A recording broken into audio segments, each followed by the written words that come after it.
સુરત શહેરમાં સોમવારે વહેલી સવારથી જ પડી રહેલા ભારે વરસાદને લઈને અનેક વિસ્તારોમાં પાણી ભરાવાની સ્થિતિ સર્જાઈ હોય, જેને લઈને સુરત કલેક્ટર અને ડીઈઓ દ્વારા તમામ શાળાઓમાં રજા જાહેર કરાઈ હતી, તો સવારની પાળીના વિદ્યાર્થીઓને પણ વહેલા છોડી દેવામાં આવ્યા હતા.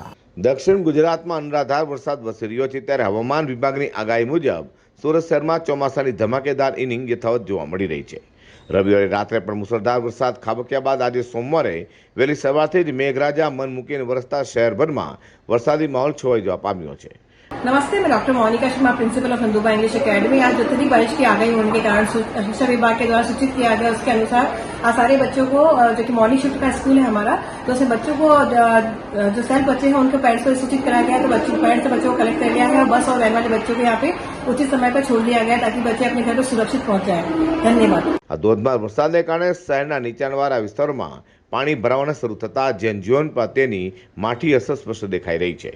આજે વહેલી સવારથી જ વરસી રહેલા અવિરત વરસાદને પગલે કલેક્ટરે સવાર પાડીના બાળકો ઝડપથી ઘરે પહોંચે અને બપોર પાડીના બાળકોને રજા આપવા માટે સૂચન કર્યું.